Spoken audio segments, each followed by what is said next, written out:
In the midst of the Battle of the Coral Sea, a Japanese Aichi D3A dive bomber, low on fuel, spots salvation through the gloom, his aircraft carrier cutting through the waves. Relief floods through him as he enters the landing pattern, signaling his intentions to the ship's landing officers. The carrier's deck crew prepares for his arrival. Arresting gear is set. The optical landing system guides him down through the darkening Pacific sky. It's a textbook landing. But as his engine idles and he drifts toward the flight deck, something catches his eye. The markings are all wrong, and the faces staring back at him definitely don't look Japanese. Landing on the wrong aircraft carrier might sound highly unlikely. After all, naval aviators are some of the most highly trained pilots in the world, flying some of the most advanced aircraft of their era. But in the golden age of carrier aviation, it happened far more often than naval commanders cared to admit. The fundamental problem was navigation technology. In the 1950s, GPS was still 3 decades away from becoming a reality. Naval aviators relied on dead reckoning, radio beacons, and visual landmarks. As fuel gauges dropped toward empty and the sun set over the darkening sea, finding the right carrier became a race against time. During major deployments, multiple carriers frequently operated in the same area. USS Coral Sea and USS Wasp sailed together during Mediterranean operations. USS Kitty Hawk and USS Hancock worked in tandem during Vietnam War missions. While radio chatter might confirm which nation a vessel belonged to, exactly which vessel it was would remain unclear until it was too late. To make matters worse, these vessels shared the same gray paint scheme, the same basic silhouette, and similar arrangements of antennas and radar equipment. From altitude, distinguishing one carrier from another was genuinely challenging, especially at dusk when visibility deteriorated. With pilots often returning exhausted from long missions, it was little wonder that mistakes would sometimes be made. When an unfamiliar aircraft appeared in the landing pattern, air traffic controllers often assumed it was battle damaged and unable to communicate properly. Rather than risk a pilot's life by waving off a potentially crippled aircraft, they would set the arresting gear and optical landing system for a safe recovery. The pilot would trap aboard successfully, taxi clear the arresting wires, and shut down the engine. Only then, as he climbed down from the cockpit and looked around at the unfamiliar faces staring back at him, would the horrible realization dawn. He was on the wrong ship. And that's when the real fun would begin. U.S. naval tradition supposedly dictated that when a pilot mistakenly landed on the wrong aircraft carrier, fellow crew members would do their absolute best to remain discreet and avoid embarrassing the unfortunate aviator. The reality was far more entertaining. The moment word spread through the ship that a stray aircraft had landed on deck, sailors would materialize from every corner of the vessel. They came armed with the most dangerous weapon in the Navy's arsenal: permanent markers, spray paint, and an inexhaustible supply of creative insults. Part of a tradition known as zapping, this graffiti campaign would operate with military precision. "Must be Air Force" became the most popular tag, the ultimate insult to any Navy pilot. "You name it, you land on it" was another favorite. Some crews got creative, with arrows pointing to various parts of the aircraft, accompanied by technical commentary like "oil leak here" or "needs better pilot." Others simply signed their names, treating the visiting aircraft like a high school yearbook. The most elaborate productions included full artwork. Hammers and sickles appeared on aircraft during the Cold War era. Cartoon characters found their way onto wing surfaces. One F-9 F-5 Panther received over 80 separate graffiti tags during a single visit, according to historical records. The sailors treated it like a community art project, with each crew member adding their own personal contribution to the masterpiece.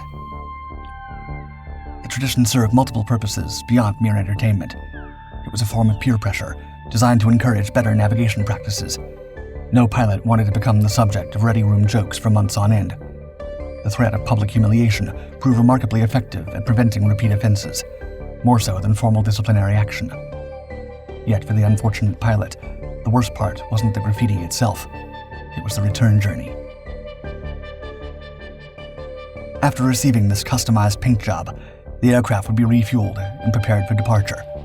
The pilot would then have to fly his decorated warbird back to his home carrier, where his squadron mates, air wing commander, and ship's captain would be waiting with great interest. Their reaction was entirely predictable. As the graffiti-covered aircraft approached for landing, word would spread across the ship faster than wildfire. sailors would line the flight deck, cameras in hand, ready to document their colleagues' artistic acquisition. The pilot would land to a chorus of cheers, catcalls, and laughter that could be heard from the bridge to the engine room. What followed was often described as a career-defining moment. Squadron commanders took a dim view of pilots who couldn't find their own ship. Air wing commanders questioned their pilots' basic competency. Ship captains wondered aloud whether their navigation training programs needed serious revision. The psychological impact was profound and lasting. During the Vietnam War era, an A-7 Corsair pilot from USS Kitty Hawk accidentally landed on USS Hancock. The humiliation was so complete that following the squadron's return from the combat cruise, the pilot decided to leave the Navy entirely and become a real estate agent.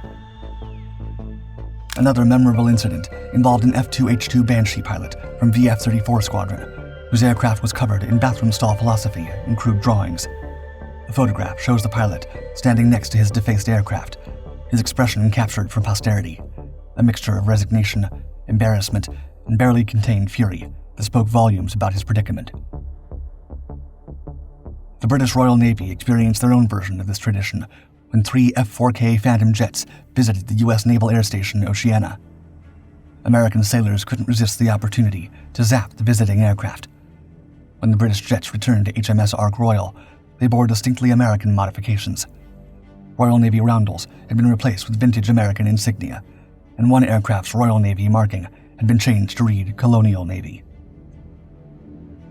But all of these incidents, embarrassing as they were, paled in comparison to the ultimate wrong carrier story.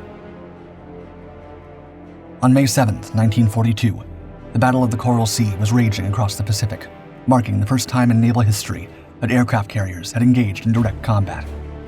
Both American and Japanese forces were locked in a deadly game of cat and mouse, using their aircraft to hunt down enemy ships across hundreds of miles of open ocean.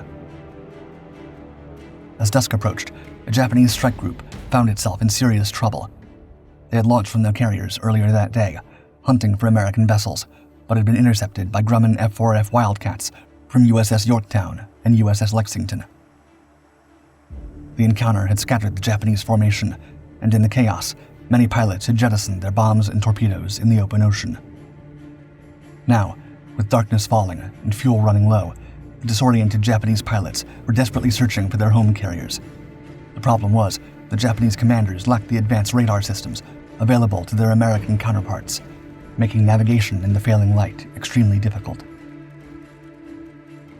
Through the gloom, several Japanese pilots spotted what appeared to be their salvation: aircraft carriers cutting through the dark waters. The silhouettes looked familiar, and radio chatter suggested friendly vessels. The exhausted pilots began entering landing patterns, signaling their intentions to the ship's landing officers. But these weren't Japanese carriers. They were USS Yorktown and USS Lexington, the very ships whose fighters had attacked them hours earlier. American sailors aboard the Yorktown watched in stunned disbelief as Japanese aircraft joined their own landing pattern. Lieutenant Junior Grade Albert McCuskey, a VF-42 pilot, later recalled the surreal scene, quote, "Everything was in a mess, with the Japanese planes and the American planes and the carriers all over the place. I saw 3 Japanese planes circling with us and thought they were part of a group from another carrier." The first Japanese pilot to attempt landing suddenly realized his mistake as he entered the final approach. His engine still idling, drifting toward what should have been a textbook landing, he spotted the American markings and unfamiliar faces staring back at him. Ramming his throttle forward, he pulled away at the last possible second, his wingmen following in confusion. The Americans reacted instantly. Captain Elliot Buckmaster passed the word throughout the Yorktown, quote, "Stand by to repel boarders." Every gun on the ship opened fire, filling the sky with tracers and anti-aircraft shells. The Japanese pilots, now fully aware of their predicament, scattered into the darkness.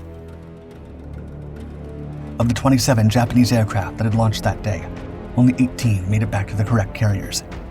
The rest vanished into the dark waters of the Coral Sea, victims of the most catastrophic case of wrong carrier confusion in naval history. But could such a mistake happen again in the modern era?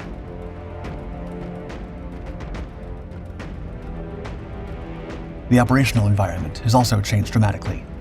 The large carrier battlegroups of the Cold War era, where multiple carriers operated in close proximity, have given way to more dispersed deployments. Modern naval operations rarely see two or more carriers operating within visual range of each other, reducing the opportunities for confusion. Advanced avionics have transformed the cockpit experience. Modern naval aviators have access to real-time GPS coordinates, digital moving maps, and automated navigation systems that would have seemed like science fiction to their predecessors. But the tradition itself remains alive, waiting patiently for the next opportunity. Modern sailors are well aware of the historical precedent, and the markers are still readily available. As former Navy helicopter pilot Jeff Nolan noted, quote, "If for some reason this did happen, there'd be plenty of Sharpies to go around." Meanwhile, the broader military tradition of zapping continues in various forms. Squadron patches, unit stickers, and creative graffiti still appear on visiting aircraft during joint exercises and deployments. The competitive spirit that drove sailors to decorate wayward aircraft has simply found new outlets in the modern era. Perhaps most importantly, the stories themselves have become part of naval aviation folklore.